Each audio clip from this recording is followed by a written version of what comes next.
Hi, this is Matt Baker. Today I want to talk to you about the word Israel. Because when I say Israel, I could be talking about at least three different things. First, I could be talking about the modern state of Israel, established in 1948. Or I could be talking about ancient Israel, which is both mentioned in the Bible as well as in the archaeological record. Or I could be talking about the Israel, which in some contexts is a word used to refer to the entirety of the Jewish people. Now, the reason I want to do this is because some people mistakenly conflate these three Israels together and assume that they are all basically one and the same thing. Now, obviously, there are some connections between these three Israels, but there are also a lot of important differences. And I think it's important to understand these differences, especially considering the global situation we find ourselves in today. So let's start with ancient Israel, which a lot of people misunderstand because they either believe the biblical account to be 100% true or they believe the biblical account to be 100% false. In reality, ancient Israel did in fact exist, meaning that it's not just some myth that was created out of thin air. But on the other hand, it did not exist in quite the same way that it is described in the Bible. In order to explain, let me bring up our biblical family tree chart, which, by the way, you can purchase as a poster from our website, usefulcharts.com. Basically, the Bible presents a seamless story, starting with Adam and Eve, but then quickly arriving at Abraham, who is promised by God a land for his descendants. A land that pretty much corresponds to where modern Israel and Palestine are located today. Abraham has a son named Isaac, who in turn has a son named Jacob, whose name is later changed to Israel. Jacob, or Israel, has 12 sons, whose descendants, known as Israelites, end up as slaves in Egypt, where they are later rescued by Moses, who brings them back to the Promised Land, where they eventually set up a kingdom called Israel, named after their ancestor Jacob. This united kingdom is initially made up of all 12 tribes, each one named after one of Jacob's 12 sons. But eventually, the kingdom splits into two separate kingdoms, one in the north called Israel, because it consisted of most of the tribes, and one in the south called Judah, because it consisted mostly of just one tribe, the tribe of Judah. Israel eventually gets conquered by Assyria, and then about 100 years later, Judah gets conquered by Babylon. Okay, let's stop there and zoom out. If we match the biblical account with the archaeological record, we learn that basically everything up to Moses occurred during the Bronze Age, whereas everything involving the kingdoms of Israel and Judah occurred during the Iron Age. Now, can anything described in the Bible actually be corroborated using secular sources? Well, yes, some of it can. For example, the Bible mentions a king of ancient Israel named Omri, and a stone slab called the Mesha stele, dated to around 840 BCE, also mentions a king of Israel named Omri. And this is not just a coincidence. The context is exactly the same. So basically, all secular historians agree that the Bible and the Mesha stele are referencing the same person. Likewise, the Bible also mentions a king of Judah named Hezekiah, who was attacked by the Assyrians. Well, according to contemporary Assyrian records, the Assyrians did in fact attack a king named Hezekiah at that exact same time. Now, here's the interesting thing. If we zoom back out and give a check mark to every person in the Hebrew Bible whose name has been found in the archaeological record in the right context, what do you notice? Well, they're all from the Iron Age. This actually makes a lot of sense because textual analysis of the Hebrew Bible indicates that the vast majority of it was written during the Iron Age. A few books were written even later, but no section of the Bible was written in the Bronze Age. So if we want to draw conclusions about the biblical account using the same rules that we use to analyze other ancient texts, the conclusion would be, when it comes to the Iron Age parts of the Bible, the events described can pretty much be taken as accurate, so long as we airbrush out a few embellishments and theological interpretations here and there, something we also have to do with, say, the writings of Herodotus. However, when it comes to the Bronze Age parts of the Bible, what we're dealing with there is almost certainly myth and legend. There may be a grain or two of historical memory in there, but basically we should treat those parts the same way that we would treat, say, Greek or Norse mythology. So from a purely historical point of view, there was no man named Abraham who was promised by God a certain plot of land. And there was no man named Jacob with 12 sons, who had his name changed to Israel. But there definitely was an ancient kingdom named Israel, whose people came up with certain stories in order to explain their origins. And there also definitely was an ancient kingdom named Judah that was somehow related to ancient Israel. By the way, if you want to know the secular explanation for where these two kingdoms came from, if not from Jacob, I previously did a video on that exact topic, which I'll link to in the description. But before I talk about the second meaning of the word Israel, I want to shout out today's sponsor, Ground News, which is the website and app that I use to keep up with events happening around the world. What makes Ground News different is that it pulls headlines from multiple sources, including newspapers, podcasts, and websites. It then categorizes them on a continuum from left to right, so that you get to look at the same news story from multiple angles, something that is particularly important when it comes to events happening in, say, the Middle East.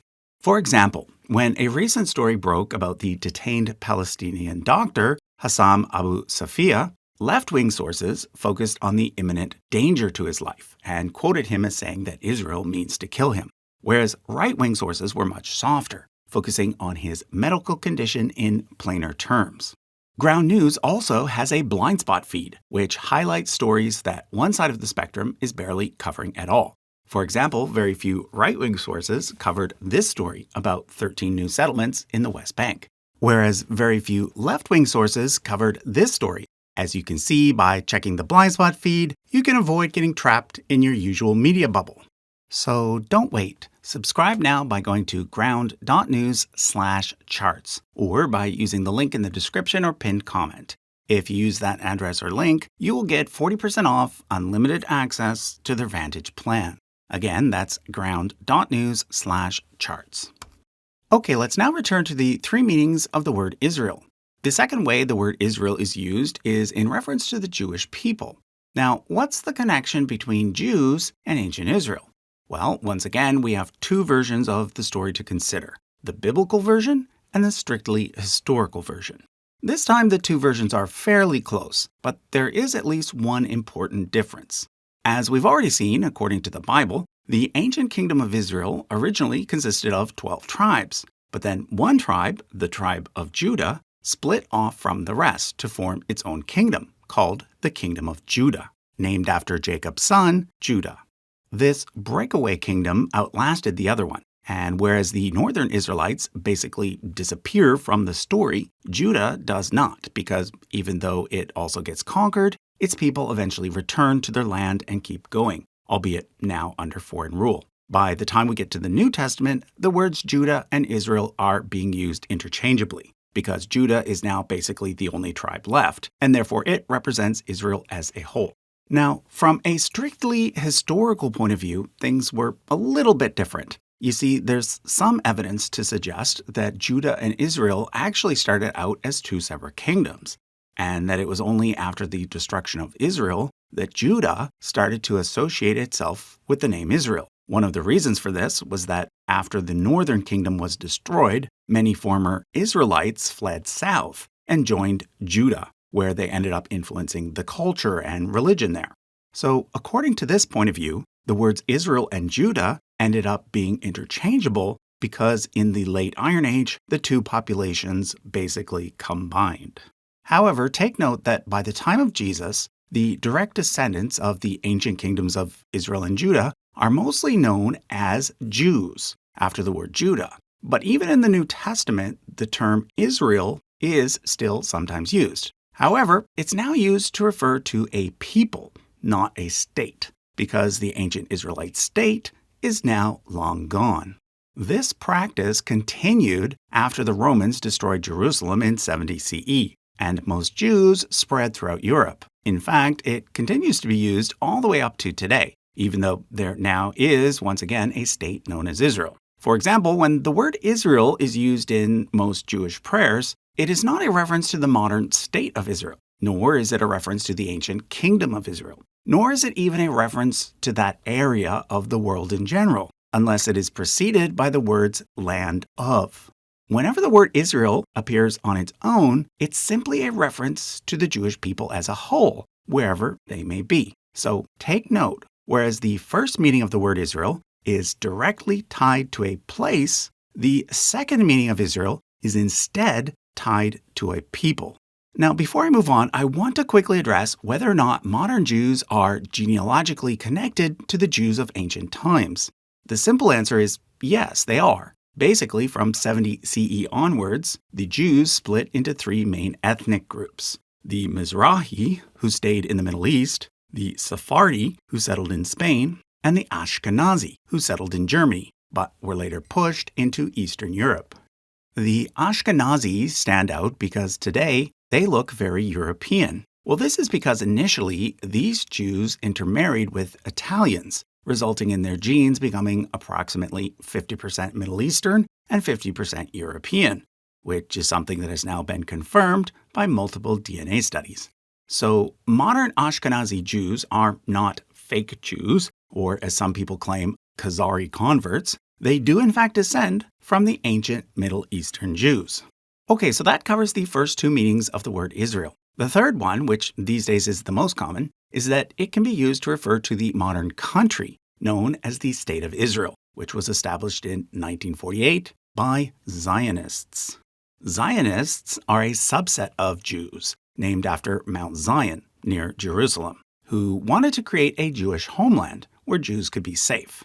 As I'm sure you know, Jews were heavily persecuted in Europe for many centuries, with violence ramping up in the 1800s and eventually culminating in the Holocaust during World War II.